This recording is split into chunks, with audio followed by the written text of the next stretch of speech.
and welcome to Prime Property, your weekly real estate reckoner. I'm Nayantara Rai and this is what we have on the show today.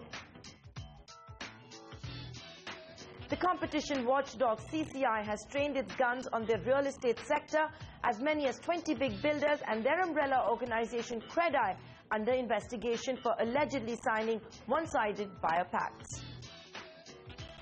Environment Minister Prakash Javadekar says his ministry is no longer a speed breaker in handing out clearances. We ask him about the fate of the 30,000 home buyers in Noida stuck on account of a ruling by the National Green Tribunal.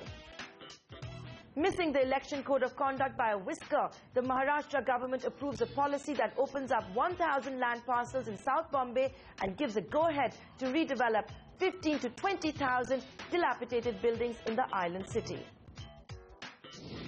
Top builders across the country, as many as 20 of them, are feeling the heat for allegedly signing one-sided buyer agreements. The antitrust regulator CCI has started a massive pan-India investigation against an alleged cartelization of builders in signing anti-consumer pacts. CREDAI, the umbrella organization of developers, is also under probe. This new investigation comes close on the heels of the CCI saying its stance was vindicated when the Supreme Court instructed DLF to pay the 3-year-old penalty of 630 crore rupees in an interim order. Here's a report. Unitech, K. Raheja Corp, Tata Housing, Ansal API, Pasivnath, Omax, Purvankara, BPTP, DDI. These top builders have come under the scanner of the competition watchdog CCI along with several more. The CCI has trained its guns on as many as 20 big realty firms as well as CREDAI, the umbrella organization of builders, for allegedly acting in concert against buyers by signing one-sided agreements. This is a pan-India investigation that is being undertaken by the CCI. CREDAI's chairman Lalit Kumar Jain told Prime Property, and I quote him, "CREDAI definitely does not practice any kind of cartel amongst developers, and it cannot be done so because it's a fragmented market. As the matter is sub judice, I will not like to get into the merits of the case." Unquote. Sources say the trigger for the CCI investigation is a complaint received against Tulip, a builder based in the National Capital Region. Sources add the CCI suspected across-the-board foul play with builders allegedly misusing the CREDAI forum.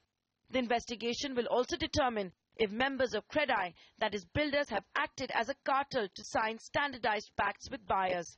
CCI is believed to have sought copies of buyer agreements from various developers and is expected to begin one-on-one hearings as early as next week. The CCI chairman Ashok Chawla 2 weeks back had told CNBC TV 18 a large investigation was being carried out to correct the dynamics in the real estate market.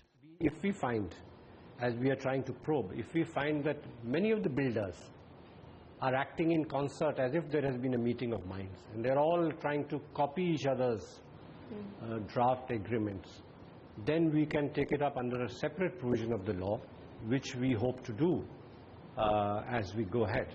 Is that what you're looking at? Is there any form? Yeah, we're looking at that. Can you tell us for which cities? Can you name the developers for us? No, it's pan-India. There are a number of developers. So we've taken a sample in terms of what the Director General investigation has looked at. So that matter is before us now. It's come back after investigation. We will hear the parties and come to some conclusion in the next couple of months. So even if you don't tell me the name of the developers, the sample, can you tell us which city that is for, which cities that is for? Well, as I said, it's from most of the major urban centers in the country. So would I be incorrect in assuming, maybe it's the National Capital Region, Mumbai, Bangalore? I guess so, yeah. I don't remember all the details, but I guess this is what it covers. So is the CCI now suo moto, are you saying, looking into perhaps cartelization in the real estate sector by builders? Is that what you're saying? Well, this was not suo moto, but we took it as a case which came from somebody, expanded the scope, and we got an investigation done. Giant DLF being asked by the Supreme Court to deposit the 630 crore rupee penalty imposed by the CCI 3 years back has caused a ripple across realty circles. And the CCI's latest investigation is not for a wrongdoing in any one particular city, but a broad-based market practice allegedly followed by builders against consumer interest. One of the biggest grievances by consumers against their builder is a delay in the handing over of projects. Builders, on their part, pass on a large part of that blame to the government's slow approval process, especially of that by the Environment Ministry. In an exclusive conversation, the new Green Minister Prakash Javadekar says his ministry will no longer hold up clearances and goes on to add there is not one file pending on his table. That was our cue to ask the minister what he is doing in the Okla Bird Sanctuary case in the National Capital Region. It has been 3 months since the Supreme Court asked the Environment Ministry to take a decision. The fate of 30,000 home buyers in Noida hangs in the balance. Last October, the National Green Tribunal had banned construction as well as builders from handing over completed apartments in a 10-kilometer radius of the bird sanctuary. Here's a report by Shireen Bhan, Anshu Sharma and Ashmit Kumar. From our computer, we have deleted the word delay from our systems. Otherwise, the Environment Ministry had become known for a road blocking, a speed braking ministry, a return of license permit quota raj. We have dispelled with all this and we are taking decisions. Now there is not a single file pending on my table. That's the word coming from the Environment and Forest Minister in charge of a ministry that received flack for stalling projects worth hundreds of crores under the UPA. The Environment Minister says the government will push for amendments to various acts, including the Forest Act and the Environment Protection Act in the winter session. In what will be a big relief for customers and developers whose projects are in a limbo in Noida area, Javadekar says his ministry will soon issue a notification clarifying on eco-sensitive zone around Okla Bird Sanctuary. There are hapless and helpless thousands of youngsters who have put in their money. They have started paying EMI, but still their flats are ready. More than 40,000 people are stranded because they cannot go into their houses. Yeah. The business stuck is another thing. But more importantly, there is marshy land around. So when the government, state government suggested only 100 meters around it, there is a patches where there is a marshy land. You can't allow marshy land to be again developed by somebody. So that has to be protected. And therefore, our notification will give you the final idea of how we are putting it. We are protecting environment and also ensuring that the problem doesn't remain. So do you support 100 meters, sir, or do you not support 100 meters? Does your ministry support the 100-meter zoning idea? It doesn't support. Some places, see, we will give justice to all those whose flats are ready. At the same time, we will also care about the nature, where nature should be protected and where there is a marshy land. The Maharashtra state government approved an ambitious policy to give a new facelift to the island city of Mumbai just 3 days before the Model Code of Conduct for the Assembly elections came into effect. This cluster development policy has the potential to open up as many as 1,000 land parcels in the prime South Mumbai area, India's most expensive property market. As many as 15 to 20,000 dilapidated buildings can now be redeveloped. Manasvi Gilani has that report. Calling a gambit ahead of the state elections, but Maharashtra Chief Minister Prithviraj Chavan has given real estate developers in Mumbai some reason to cheer.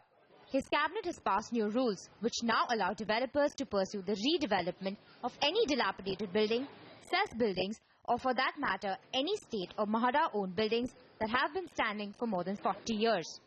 But it's not just the 1,000 to 1,500 land parcels this policy unlocks that has developers cheering. The state has kept FSI unchanged at 4, meaning developers will have lot more land to cash in on. It should be more viable. I mean, you can argue that it wasn't viable economically on the previous FSI, that now it's more economically viable, so you'll see more projects of this nature being taken up. In a bid to boost redevelopment, the policy has also reduced the level of consent required from flat owners in a building to 70% from the earlier 100%. But developers say that the rule mandating an 18-meter wide road access area in redeveloped projects could be a bit of a problem. As far as the 18-meter access road is concerned, that will certainly be a challenge in my opinion. And I'm not sure how that's going to be addressed from a practical perspective. Because let's take, for example, a high dense area like Kalba Devi, for example, where there are many buildings that want to be redeveloped, and the extra FSI is important.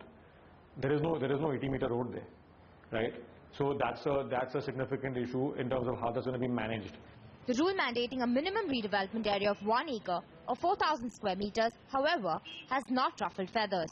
People who own property in plots up for redevelopment have not been left in a lurch either. The policy says the developers will have to rehabilitate them with flats that these tenants will own outright. These should have a carpet area of not less than 27.88 square meters. And if the project exceeds 10 hectares, a tenant's new flat should be an additional 30% in carpet area. All said and done, developers won't have an easy time. The policy says that no clusters shall be identified for redevelopment without an impact assessment study covering the load on infrastructure and necessary amenities. Also, the Bombay High Court is yet to decide on identification criteria. Once the High Court, I believe it's on the 6th of October, the High Court is supposed to come up with their order.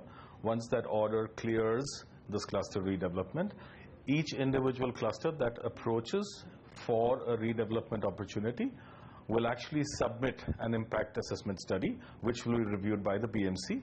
And upon their clearance and or recommendations added by these people, we would then see the schemes being fruitfully progressed upon. Experts say the outcome of the policy will only come 6 months down the line.